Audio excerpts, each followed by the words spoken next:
Ian Crow for SecondsOut.com at the Lewis Ritson Miguel Vazquez press conference. Eddie, back in Newcastle, Lewis Ritson always seems to find a way to keep dragging you back up here. Yeah, and it's all got a bit serious now. You know, I see even from Joe Laws as well. I said to Ritson as well, like, I remember coming here a couple of press conferences ago and it was all like, you know, smiles and like, oh, a bit nervous. Now it's just like business. I don't think Lewis really wants to be here. He wants to be in the gym preparing for Miguel Vazquez. So it's a very important moment for him. Big fight. You just saw him come through a brilliant domestic fight, one of the fights of the year against Robbie Davis Jr. But now he moves on to the World Championship, and it's about bridging that gap between domestic level and world level. And Vazquez is a really good gatekeeper to do that, to show that Lewis is ready. Like you say, Vazquez is a step up from Robbie Davis. With the Robbie Davis fight, it was more a war between two very good domestic fighters with animosity. What do you expect from this fight with Miguel Vazquez? Vazquez has changed his style a lot because he used to be one of the toughest fighters to beat. I mean, when he was at 135 pounds, I think he was IBF champ for 4 years. You know, we just signed Ricky Burns at the time. I was looking at that fight for Ricky Burns saying, no, thank you. Broner was ducking him, and then he got robbed by Mickey Bay, and then he couldn't really find his way back in. So he's changed his style a little bit because he wasn't that entertaining. But if you watch his fights against Josh Taylor, even against O'Hara, and more recently, he lets his hands go a little bit more.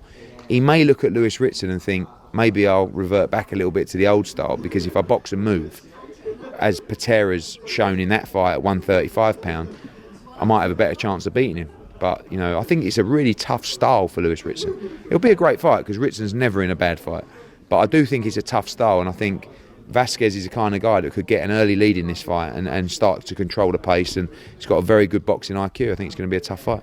So next you've got to be looking, if Lewis wins, it's got to be looking at the world champions or as close to as possible. Yeah, that's what I said. I think you've got Josh Taylor and Ramirez. They're the two belt holders now. There's only two of them, and they're looking to fight each other. But you've got those guys just beneath them: Mo Hooker, Regis Prograis, I don't know, Chris Algieri. You know, these kind of guys who are kind of like knocking on the door and have been previous former world champions as well. So they're the sort of next step if you can't get a world title. That world title might be, blocked up this year with Ramirez and Taylor probably fighting each other. So it's all tough from here. You know, there's no easy fights. That's what I said. You know, the days of going in and blitzing someone in the first round, they're gone, as you saw in the last fight. And this is going to be the same kind of test. Also on the card is Savannah Marshall, challenging for a world title. Another one in your stable who could potentially be a world champion. What do you make of the matchup and moving up to light heavyweight? So, kind of unexpected. I was looking at a way for her to get a world title shot at 168 or 160, and they're all fully taken care of at the moment. Obviously, Clarissa Shields holds everyone at 160. Even at 68, they've just been fighting. There's a drug investigation going on with Alejandro Jimenez. So I looked up at 175, and there was one champion who looked very big and very strong and heavy. And I just randomly called her team out of the blue and said, would you take this fight? And she came back and said yes. I spoke to Peter Fury, Savannah, MTK, and they said, it's not ideal, but we'll take it. It's a chance to become a world champion, especially on this show as well. Massive opportunity for her to win a world title in the Northeast and to fight an established champion as well. So going to be a tough test, particularly because of the weight and the size. You know, Savannah's a big 168, but this girl is boxed at 180 and plus.